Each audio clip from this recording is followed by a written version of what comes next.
past few years, we've heard the term free agents and been told we would all need to become one in order to succeed. The recent economic structures have helped to promote this concept as reality. Where do we get the tools to take control of our career path in the present and future? Welcome to The Career Confidant with your host, Marie Zimenoff. Marie and her guest experts are here to provide you with the tools you need to move forward and achieve your career goals. Now, here is Marie Zimenoff. Welcome to The Career Confidant. We're happy to have you here today. It is a cold day in northern Colorado where I am, so hopefully wherever you are in the world and whatever time of day it is, you're warm and safe. Today, as usual, we're going to bring a topic to you to help you advance your career.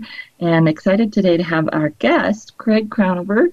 Craig is an senior HR generalist with Hewlett-Packard, and Craig has kind of a different background, having moved through manufacturing and R&D and some of the finance roles in his background, kind of a strange direction for someone in HR to have come from. And because of that, Craig has some words of wisdom that he's going to be sharing with us about business acumen. So thank you for joining us today, Craig. Yeah, it's my pleasure to be here, Marie. Yeah, I'm excited today to talk about business acumen because I feel like it's one of those terms that people in all walks of career throw around. They put it on their resume, they put it on LinkedIn, but a lot of times, sometimes they don't even really know what it means or how to describe it, how to explain it, how to prove it. So I'm excited to talk with you today about that and learn more about your perspective. Sure, yeah. Business acumen is a frequent topic of discussion, especially in the HR function, certainly. And the question is, what do we mean when we say that HR professionals especially should possess a business acumen? One could say that business acumen is simply understanding the business you support, but what does it mean to understand the business? And importantly, how do you go about doing that? Definitely. Now, in your bio, you share that you have this non-traditional background and from finance and doing some different types of roles. What made you decide to jump into human resources full time? So while I've been with one company for my career, like you say, I've had a variety of careers within that one company. And what I had the opportunity to do was, as you said, work in manufacturing and finance and such. And they were fantastic experiences. But one of the problems I found, for example, in the finance function was that it had become very rote, closing books each month, forecasting the budget several times a year. I could tell you what I would be doing the first week of August 2 years from now, right, closing the books. The second thing for me, anyway, was I always had a passion for helping people and wanting to make a difference for them, to help them solve problems. And along the way, I had the opportunity to take a rotation into R&D as a business operations lead. As it turns out that nearly every project they needed help with were essentially HR related. They were hiring in this very large R&D lab about 100 engineers per year. We needed better onboarding processes, improvements in the annual reviews, and the development came along of a technical career path program. Working on those allowed me to make a difference in people's lives, and the work content began to be much more varied, and I really liked that. And I got a new insight into HR without actually being in the function. And from that point on, I decided I really wanted to do that full time. And that was about 18 years ago. Okay. And you never looked back. I know that you love what you do, and of course you're very good at what you do. So thank you again for joining us here today and sharing your wisdom. Sure, my pleasure. Now, in your background in manufacturing and finance, what did business acumen look like in those roles, or what did you see when you had colleagues, or maybe when you're hiring in R&D? What did you look for to help you see what people had in terms of business acumen in those roles? Yeah, so one of the things you look at is certainly being able to deliver first on your essential role, right? If you're hiring for engineering or you're hiring for finance or whatever it is, you've got to be good at the core, right, of what you do and demonstrate the basic expertise there. But beyond that, it's maybe a inquisitiveness. It's a coming in looking to understand and know how your job, or at least being willing to learn how your job impacts the bottom line. Essentially, one might say you know how you get paid, right? Because you've got this acumen around understanding the business. And I know that spending time working with bringing on the engineers or working in finance, all of those taught me that a very business-focused perspective and, frankly, a pragmatism that one had to deliver solutions in a way that helped the business move forward. One could not get stuck on the letter of the law, so to speak, but one needed to really understand the spirit of the problem and without certainly compromising in areas where you shouldn't, and especially in HR in the areas of compliance and things like that. But how can you really make a difference for the business from wherever you sit? There's always a line of sight if you ask the right questions and know how to learn about your business in the right way. You can always see a line of sight between what you do and your business's success. Yeah, and I bet that those roles really helped you understand business support because you were getting those different viewpoints. Certainly, absolutely. When you spend time, for example, in finance, the beauty of it, if you will, is that you learn the language of business because business is led primarily by a financial language. And so if one does not understand how profit is realized by the business, you really don't know your business. And being part of a finance team gave me that foundation, which opened doors for years after my tour in finance. I'm still benefiting, and I still track financial progress of my business, whether it's the sub-business units that I specifically support or the greater, larger Hewlett-Packard business. But in all of those experiences, in some way, I learned a lot about, what the business was. When it was in manufacturing, you're really at the heart of what my company at the time was all about. And we were making the products that were going directly and selling them to customers. So we understand the impact and learned how what we did affect the ability to sell or not, whether we would improve efficiencies or inefficiencies. It all helped us to know, and certainly helped me to know, how business was done at its most essential level. And by the way, in the manufacturing area, I also learned a lot about people and organizational dynamics by the experiences of working closely hour by hour with diverse people with diverse needs and different agendas. And all of those, rounded out with the experience in R&D with those mostly HR-related activities, as it turned out for me. It just opened my eyes to, you might say, a different facet of the business. Each of those are all part of the business. All are important, equally so, but they each provide a different perspective. And I'd say at the end of the day, it allowed me to be especially in tune with the concerns of business leaders.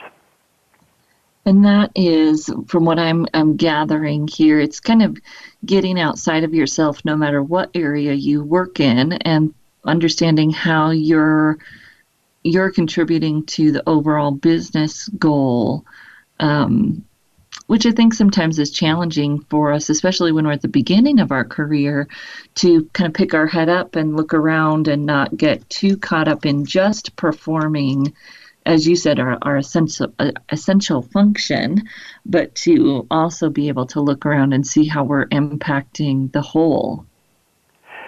Sure, absolutely. And if without that, it's hard to know, are you really even working on the most important thing that you can be within your sphere of influence? Are you understanding the pivotal action points that make the biggest impact on the business? Even if you have a very specialized area of work, it's still being paid for because the business believes the investment's worth it and it makes a difference to the business.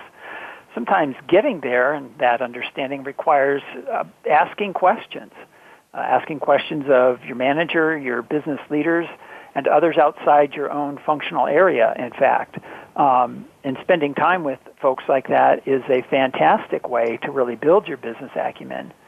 In fact, John Boudreau who's a guru in HR and does a lot to help businesses improve their processes and business outcomes, talked about that it's much more important, that we ask great questions rather than just having great answers. Sometimes we feel like we have to fake it till we make it, but we need not be afraid to ask questions to learn more about our area of business, how things work, how the line of sight between what I do and how the business makes a profit, and getting explanations of those things demonstrates a real interest, inquisitiveness, as I mentioned earlier, and it tells certainly management that you're interested in more than just keeping your head down, but you're seeing the bigger and broader picture and how you impact it. And frankly, folks are really happy to talk about what they do. When you ask around about why do we do this or how do you get that done, people are generally very happy to talk about what they do and how they do it, and that's a great way to learn about your business and your place in it. Yeah, and to, as you've said, indicate that you're aware and trying to learn and trying to be better at how you impact the overall business. And I know that you're from, of course, HP being a for-profit business, that I've seen in my work with clients that the same is true in nonprofits or in government. Of course, the goal might be different or the drivers might be different, but in government, for instance, the way that money is spent and the efficiency of how it's spent is similarly of importance, not necessarily perhaps because of profit, but perhaps because of the promise to the taxpayers of that district to use the finances well or to achieve certain goals in the way that the money was promised to be spent, whether that's a nonprofit perhaps or a government. And so the same principles that you're talking about apply in those other types of businesses and are just as important for someone in HR or any other role to really excel in their career, to ask those questions and to show that engagement in the bigger picture. So we're going to take a short break. And when we come back, we'll continue talking with Craig about business acumen, how you can improve your business acumen, why business acumen is so important, especially for HR professionals if you're in that profession, and give you some nuggets for moving that forward and advancing your career. We'll be right back in just a few minutes.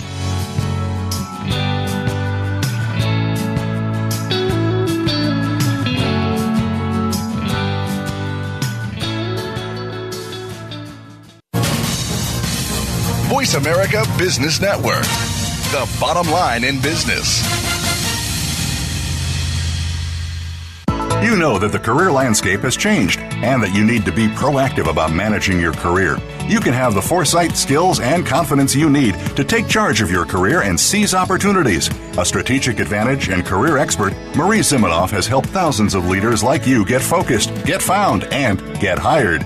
Visit getcareersmart.com to find out more. That's getcareersmart.com or call 800-521-2080 to schedule your complimentary consultation. Each week, Larry Sternberg joins Dr. Kim Turnage to explore management issues from culture to discipline in Managing to Make a Difference. Join Talent Plus for 60 minutes of dynamic conversation, including real-life management examples helping you manage teams across the globe. This series airs on Voice America, the Business Channel, Thursdays at 5 p.m. Eastern, 2 p.m. Pacific. Managing to Make a Difference every Thursday afternoon with Larry Sternberg and Dr. Kim Turnage. You hear about it all the time. Compromises, destructive malware, major breaches. You can't turn on the news without hearing about the latest cyber event. Learn more about cybersecurity, how it has become one of the most significant threats to our national security, and the battle experts undergo every day on your behalf to protect you, your families, and your data. Task Force 7 Radio with host George Reedus is the voice of cybersecurity around the world. Tune in live every Monday at 8 p.m. Eastern Time, 5 p.m. Pacific on the Voice America Business Channel. Follow us on Twitter at VoiceAmericaTRN. Get the lowdown on guests, new shows, and your favorites. That's VoiceAmericaTRN. From the boardroom to you, Voice America Business Network.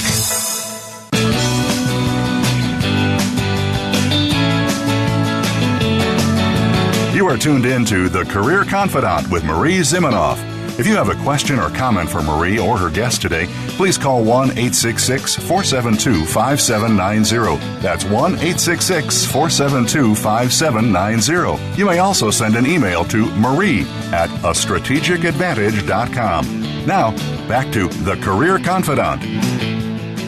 Welcome back to The Career Confidant. Today we're talking with Craig Crownover, a senior HR generalist with HP Enterprise. And Craig's been sharing with us his nuggets of wisdom around business acumen, what that means, and a little bit about how you can develop that business acumen. And we're going to dive a little bit more into that as we go forward here with Craig.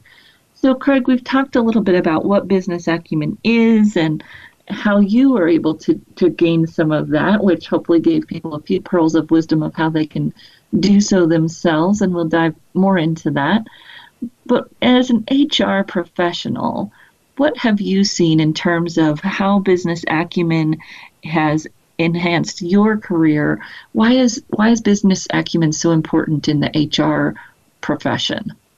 Yeah, it's a great question. Our effectiveness as HR professionals and as a business function really does demand that we understand our business in order to deliver the highest quality services that address the most pressing needs of the business. As I had mentioned earlier, you can't really develop the right HR strategies or any business strategy if you don't properly understand the problem you're trying to solve. And the problems we're often trying to solve, even in the HR function, but in any function, really are essentially business problems. You mentioned nonprofits and government sector. There too, again, they're essentially, that form of business, you might say, or form of government's particular problems, and we're trying to solve them. By understanding the concerns, the priorities, and the challenges of our clients, by learning the language of that particular business or government entity, we can be more effective to influence them appropriately. And these leaders, and often either the leaders we directly support or are part of or other functions in our business or group, they're often the actual source of the problems that they often ask HR to address. Enhancing our business acumen enables us to wisely build credibility and build relationships that result in better influence for better outcomes. HR is usually in the position of having to influence without direct authority, so developing business acumen is crucial to our credibility needed to influence the leaders. And I can give you a couple of quick examples of where it works and where it doesn't. Where it first did not work is I was with a particular general manager and did not understand the context that company or that part of the company had lost money for the first quarter in 16 quarters. I was unaware of that, and I had a conversation with the general manager to talk about our working relationship. He really didn't care about our working relationship. He cared about making $1 the next quarter. So, and I missed that. So what he did is he said, "This is what I care about," and he wrote on a big piece of engineering paper, RESULTS, results. He spun it around, put it in front of me, and tapped it hard and said, "That's what I care about." And I said, "Understood. Thank you very much." And but it just it really clued me in that I didn't know the business situation and what his primary concern and challenge was. the way I learned from that and was taking the advice of a friend who said, get a confidant inside the business who really understands the business and can clue you into the mindset of where things are at and how people are feeling and have their finger on the pulse of the organization. So my friend Bob, not his real name, could really tell me what was really going on. He'd been in the business for a number of years and could give me new insights. So having that new insight, I was able to come back later and really change the nature of the conversation with the general manager and with others on the staff to much more of a business-focused, much more of the pivotal issues that the business cared about and how my particular part in that could help them solve the problems they were facing. Well, and I think, Craig, the other thing that strikes me in that story is that you didn't try to argue with him that what he was focused on wasn't important, which sounds silly, but I talk to a lot of people in all areas. In HR, someone might argue, well, you're focused on results, but the way to get that is through people. Or they might be in finance and they might say, well, you're focused on results, but the way to get that is more compliance. Or, a lot of times we try to kind of push our value set on that leader or that partner. And what it sounds like you did was say, okay, this is what he wants is the results. So I'm going to frame what I talk about in that language, even if perhaps you were talking about getting those results through better people management. You weren't framing it in that language. It sounds like you were framing it in the language that he wanted to hear in solving that problem in the way that he wanted to solve it, even if some of the how wasn't necessarily perhaps the strategies that he had thought of. Sure, exactly. I didn't understand, that language and how to get to the same place that we needed to. And we did need to get to a good relationship and a good working relationship. That particular manager had been through a number of HR leaders in a very short period of time, so many had found it difficult to work with him. But I think a big part of that was not developing the business acumen and seeing that perspective and then speaking the language of business and couching my priorities in that way. And it took practice, but over time we were able to, get where we needed to go. And of course, I still had to deliver on the basics. There are areas where it's truly, I need you to line up on compliance, right, to keep ourselves out of legal hot water. There is a time for a very direct conversation, but more often being able to flex and be pragmatic. That's what the business acumen can help one do, is be pragmatic to the needs of the clients you're trying to serve. Right, and gain that influence by validating and making their problems important and your problems, rather than perhaps telling them that their problems aren't really the right problems, which I don't think we do intentionally, but we just do it because we're coming from a different lens and we see the problem so differently. Correct. Yep. Yeah, exactly. Could not agree more. Mm-hmm. So do you think that business acumen looks the same for all HR professionals, or how does it vary? How has it varied in the different HR roles that you've played? Well, I would say yes and no. Yes, it looks alike in the sense that regardless of the role we play, whether across the HR profession or across any other functional area that one may play a role in, and regardless of the size or kind of business or group they are a part of, one needs to know, really how you are paid. And what I mean, certainly for the HR function, typically, is that it's a cost center. And other than, say, PEOs or consultants where, they are an HR company selling HR services, other than that, business HR, for example, is not a revenue driver. So we have to produce value in keeping with the business's investment in the function. That's done by delivering what John Boudreau calls pivotal impacts and driving actions that affect areas that make the biggest impact. So each of us, regardless of the area we're in, can get a line of sight by asking the right questions and seeing how what I do ultimately helps the business succeed or helps others in the business or nonprofit do their work better so that the services provided are better.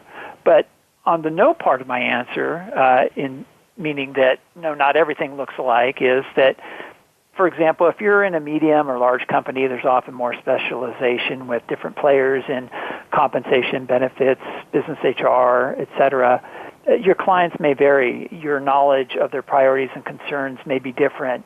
So you have to know how you uniquely add value to the business and help the company succeed or make a profit or deliver services and ensure clients are served well.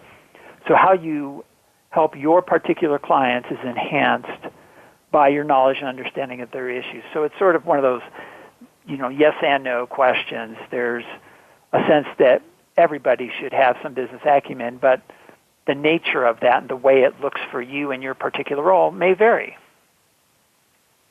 Yeah, and I love what you're saying, of course, Craig, because I think that knowledge is not only business acumen, but that knowledge is also our career power, right? You can't have a conversation with your boss about a raise. You can't have a conversation about an advancement if you don't understand your value to the business. And of course, you can't market yourself on a resume for that new job or advancement if you don't know that value. So having that business acumen on the job then also rolls over into having the ability to communicate your value outside of the job or to people outside of the job.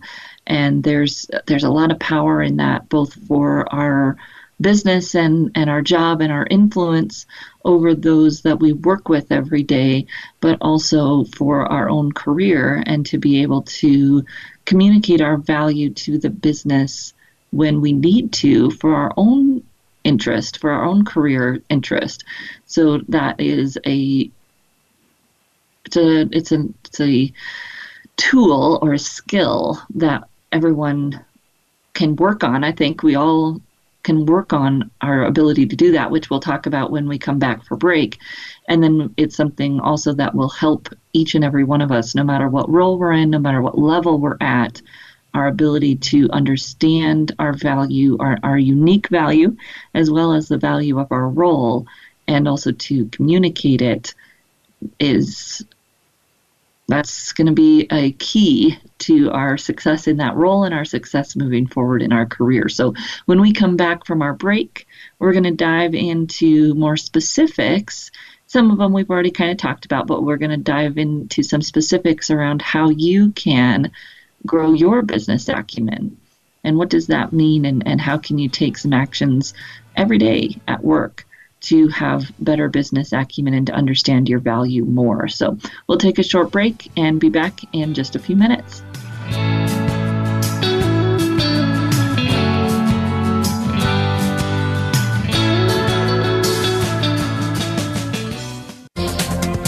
The business community's first choice in Internet Talk Radio, Voice America Business Network.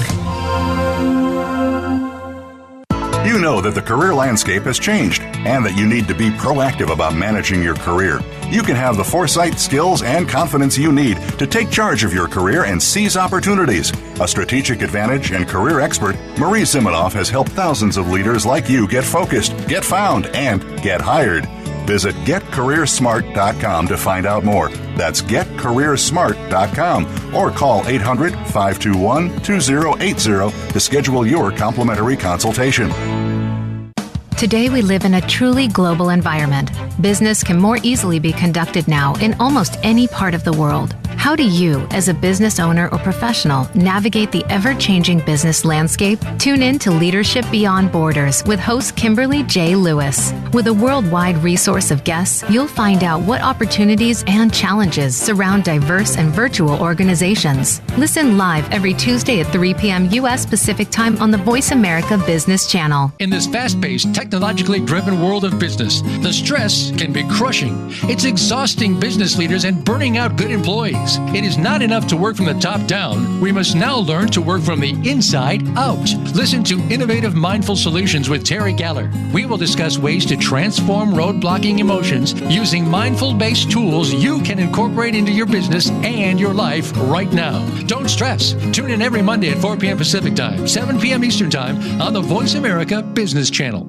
Think you've seen everything there is to see in online television? Let us surprise you. Visit voiceamerica.tv today for sports, health, business, and more on demand 24/7. Voice America Business Network, the bottom line in business.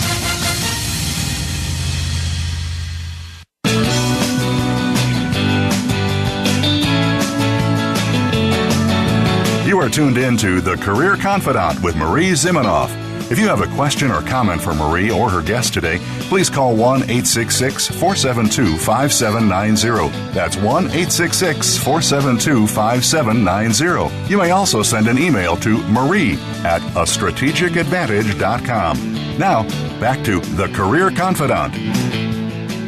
Welcome back to The Career Confidant, and today we've been talking about one of those buzzwords that people throw around, business acumen. And Craig Crownover, Senior HR Generalist from HP Enterprise, has been sharing his perspective on business acumen and why it's so important, what it is, and most importantly, how you can develop yours. So I know that we have some specifics here that people are dying to hear, Craig, around how you actually improve your business acumen. Yeah, great question. First, we of course need to know our own function and duties and meet the basics of delivery to the business. That's table stakes. Nothing will hurt your credibility as quickly as not delivering on your essential functional duties.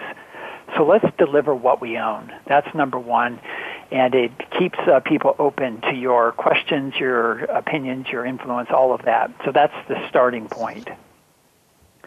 Second, talk to your business leaders or governmental leaders and partners in the business. Get to know the structure of the business and how they make a profit or how they deliver services, what makes them successful. Who are the customers, the clients, the partners, and the competitors of the company? Ask questions about the cost structure, such as labor or support functions. The key here, as I mentioned earlier in a segment, was to ask great questions and keep asking until you understand. I had mentioned John Boudreau and his work, and he's done a lot of work to help companies improve their business outcomes. And I had mentioned his statement about it's much more important that we focus on asking great questions more than worrying about having great answers, not faking it till we make it, so to speak.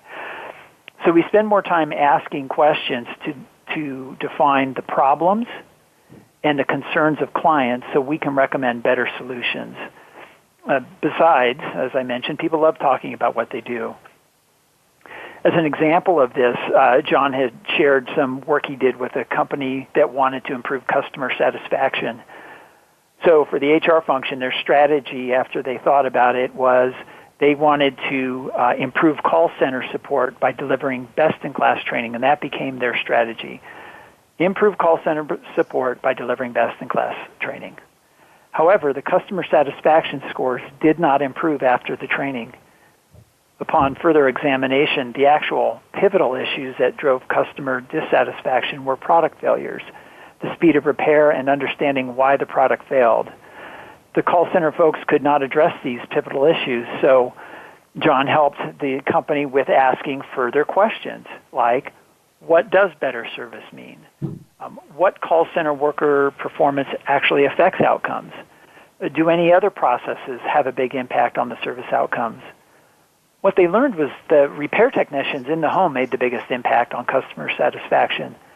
So the company changed where they focused their training, and John essentially led them in a root cause analysis, and the result was increased customer satisfaction once they focused on the right problem by asking questions and learning more about the business and how it really works, or in this case was not working.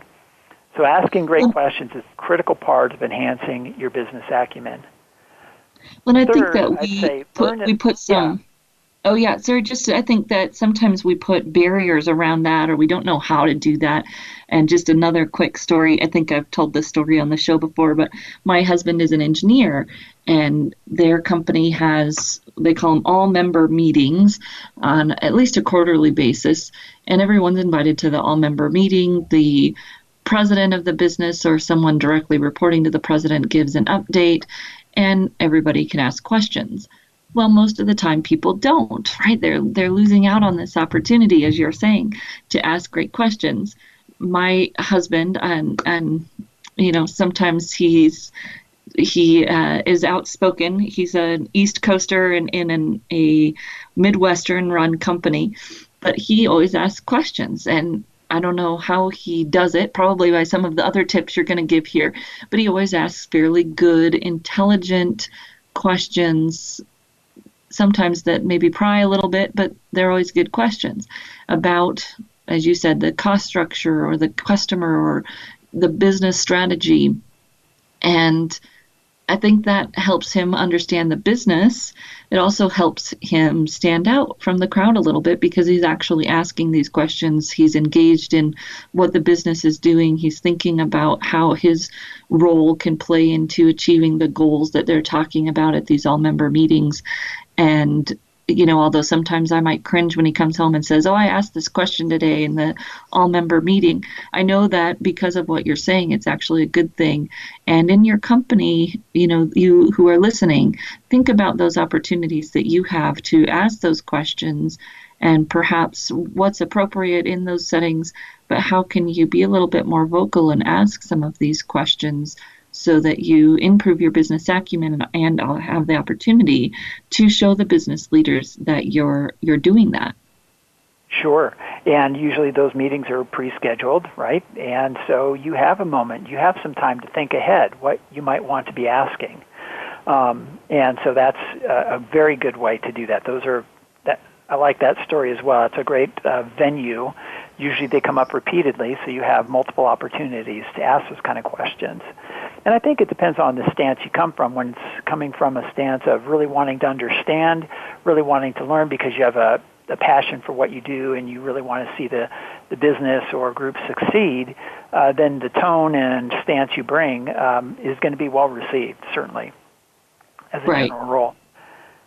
I'd say a third thing besides asking these questions, it's learn the basics of business language, which is finance. In some way, learn how to read a financial statement, learn how your particular business group makes profit or controls its costs. Knowing how to read a P&L is a great place to start. And if you don't understand financial basics, you're really not even understanding how you're ultimately getting paid. There's a connection between business financial success and their ability to pay for the functions that are in the business. So you can do that, and I'll talk about how to learn more about that at the end here. Fourth, I would say keep your external view fresh. This is something we often don't do because we get so busy in our own workload, and we just don't often feel like we have the time to spend looking outside our own video screen, trying to keep up with the email flow. But knowing the industry and the external market, being aware of trends, competitors, and marketplace realities, reading those industry web magazines and reports help immensely. It's a way to learn and know the jargon of the industry and the trends so you can stay on top of what's coming.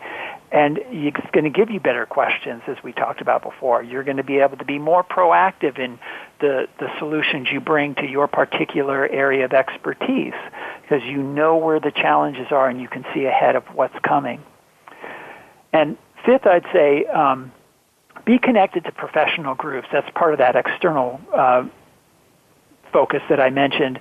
For me in the HR function, I'm a member of the Society for Human Resource Management, which is called, its acronym is SHRM.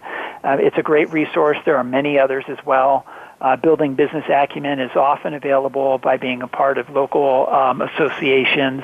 If you're in engineering, there's IEEE and a whole bunch of others. But I'm also a member of my Northern Colorado HR Association. So even though my company has a significant amount of HR expertise and resources, I like to stay connected externally to keep that fresh perspective And my local association is one way I do that. And then I bring those things into meetings. I intentionally bring external thoughts, ideas, and perspectives into the work I do. And in fact, I even made it one of my goals this year so that I'm going to be measured on how do I bring an external perspective. And we tend to do what we get measured on, so that's why I chose to do that. And it's good for me for a career standpoint. It keeps me connected with peers, with other businesses. I see more than just my own company, and that's wise from a career growth and flexibility standpoint. Yes, definitely. That external network, as well as the idea that when you're with a company and you're bringing in those external ideas and making that somewhat visible, as you're talking about doing, it also prevents some of that idea of, when they're going to hire someone for a promotion, people saying, oh, well, we need someone from the outside to bring fresh ideas. Well, no, you as an inside candidate then have also proven that you are bringing in outside ideas. I like that very much. Thanks, Craig. Sure. And for any of these things, if someone wants to get better at, business acumen or learning about their particular function, there's great free resources out there at your local library. For example, lynda.com, Lynda, lynda.com, is usually free through your local library. And there is tremendous training there, everything from program management to learning how to use Excel, to learning how to do HR strategy. It's all out there. And so that's another way to build your acumen is through resources that are often free or through various associations that you might join. Right. And my husband took a finance class on Coursera, similar thing to Lynda. Sure. Coursera. I think he paid to get the certificate. But yeah, lots of opportunities out there today to do some online learning, which we may think, is that really going to help me? But in these specific areas that you're talking about, to understand business, to understand finance, maybe to understand some other business functions like marketing or operations, we may all not get the opportunity to transition through those types of roles like you did, but through some coursework and, as you've said, through conversations and asking great questions, we can gain some of that same information about what's important to the business and how does the business work through conversations and free courses. Exactly. And when we think about business acumen, one reason, a question you asked earlier was, why, what makes it important? Well, one thing is I found it's just fun. It's just great to see something different beyond the narrow scope of our day-to-day grind, and seeing that bigger picture and how things fit together is a fantastic way to keep things interesting and to know where we fit in the bigger world of whether it's business or the government or our nonprofit industry, whatever that is. We just have a better sense of how we fit, and certainly can add more value and turn that to advantage in terms of career development and then again, of course, success in influencing those we support. Well, thank you so much, Craig. I don't know if there's a way that people can connect with you through LinkedIn or some other way if they're interested in staying connected with you. Sure, yeah. I'm on LinkedIn. Craig, just look up Craig Crownover and just send out a message you want to connect, and I'd be happy to message you or get connected with you. I'm on LinkedIn quite a bit, so that's probably the best way to do so. Well, thank you so much, Craig. This has been very insightful, and I know that those people who are out there trying to improve their careers and take control of their own careers, these are critical skills that they can use to do that. So thank you. Here at the Career Confidant, we'll be right back. In our last short segment here, I'll tie a bow around this for you, give you some of those specific actions you can take to move this forward. And Craig, thank you again for joining us today. Thank you. It was my pleasure. And we'll be right back on the Career Confidant.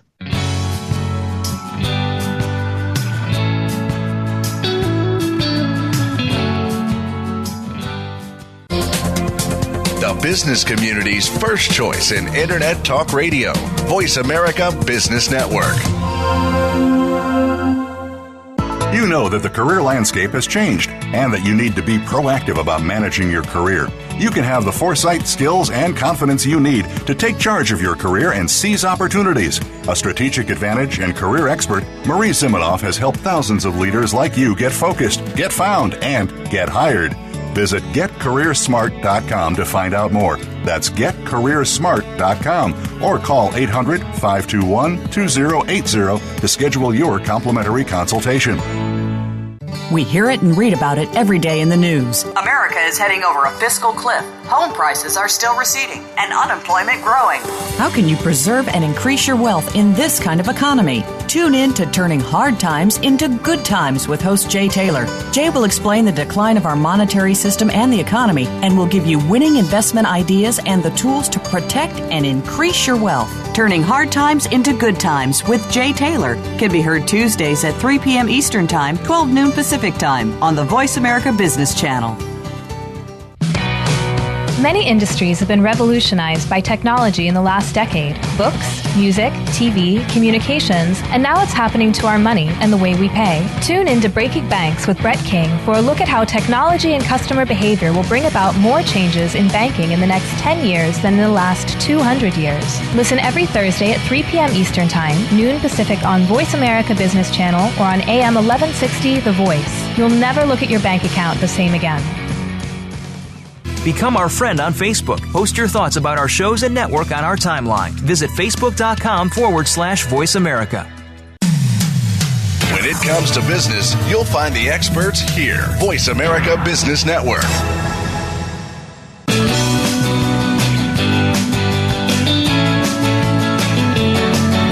You are tuned in to The Career Confidant with Marie Zimenoff.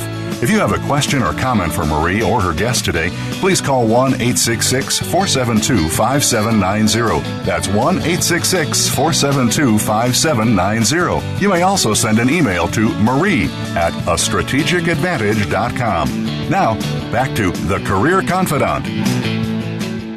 Welcome back to The Career Confidant. And today we've been talking with Craig Crownover from HP Enterprise about business acumen. And as he was talking, one of the things that I'd read earlier kind of struck me. It's an article about how most of the women who are in senior leadership roles are in HR, and HR doesn't typically have a path to being the CEO of a company. And so we've got this issue, right, especially in the U.S., where we know women are progressing into senior executive roles, and I would say even beyond that in the HR function, I've worked with a lot of female leaders in that function who feel like their success is stymied in some ways because they don't have the influence that they'd like to have. And it struck me, I guess, as Craig was talking, that most of the females I've worked with also have less of perhaps a diverse background in their company. Maybe they went straight from engineering to engineering management and up the chain quickly in engineering, but that means that they don't perhaps have a broader background in the business, or they've been in HR and maybe more traditional HR path, and again don't have that background in finance or manufacturing that can give them some of the inherent business acumen that Craig is talking about. And what I've seen in the HR function here specifically is that when people in that role do not have business acumen or the confidence in that business acumen to bring it into discussion, to use the language, as Craig talked about, they do have less ability to influence the executive level decisions that they'd like to influence, even if they are a C-level person in that HR role.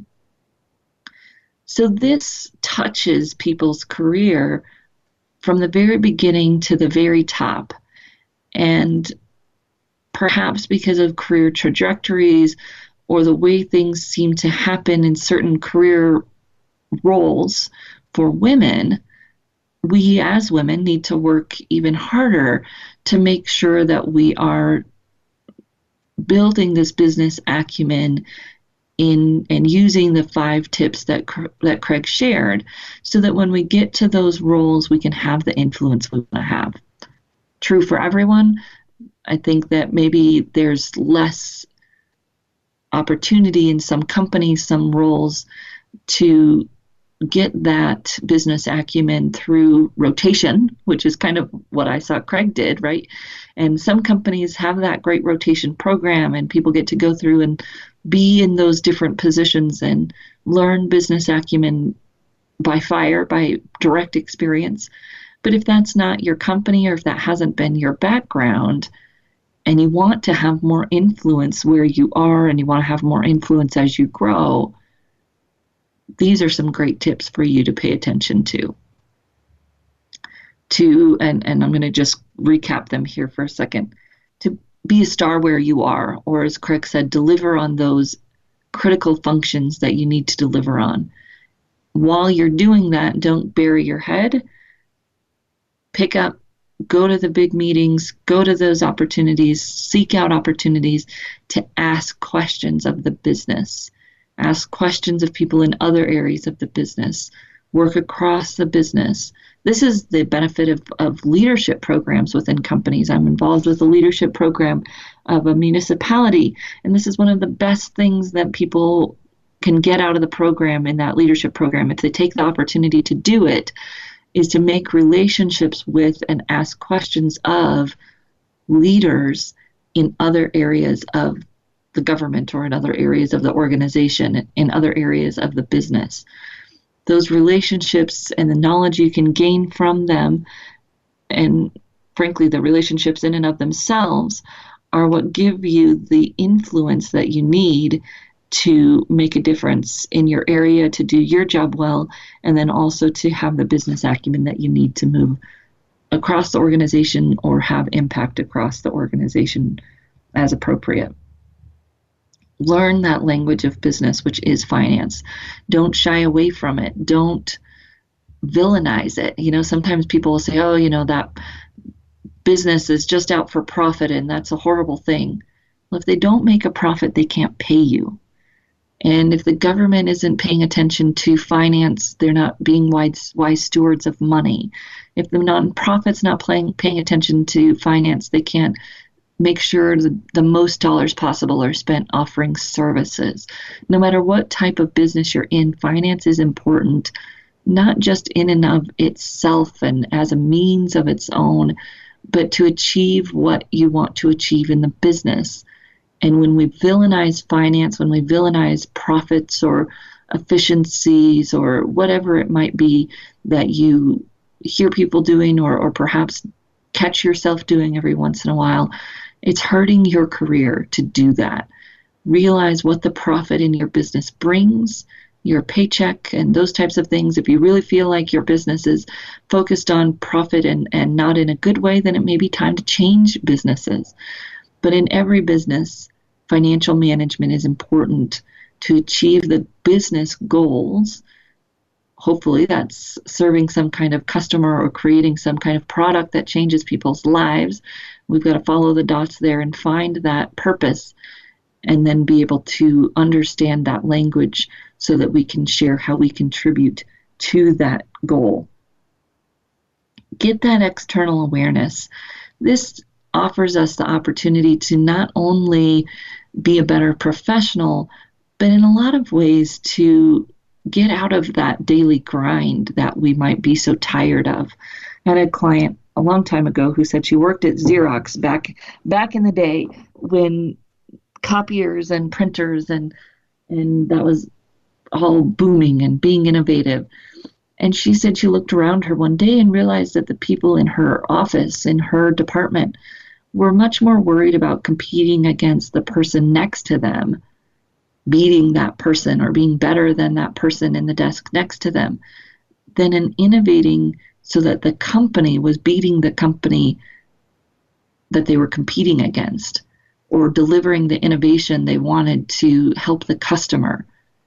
And obviously we can see the long-term impacts of some of that thinking. When we get stuck and we forget who our customer is, we forget who our real competition is, and really, I would say probably most importantly, when we forget who our customer is and what they need being the most important thing we deliver in our business, then we're stuck in this rabbit hole, and it's not very much fun for any of us. So getting that external view, both through paying attention what's going on in your industry, but also what's paying attention in your industry function, your professional association, can widen your view, widen your network, make career transition easier, and perhaps just make it more enjoyable to do your job every day. So go forth, build your business acumen, be a star where you are, and share with us the successes that you've had as you have these conversations. Ask those great questions, and don't be afraid to do so and in your business and really learn how you contribute to your business. You'll be surprised at how it contributes to your career. And of course, we're always here for you on the Career Confidant, and we look forward to seeing you here next week. You can always reach out to me in between at Marie, M-A-R-I-E, at careerthoughtleaders.com. We look forward to seeing you right back here again next week on the Career Confidant.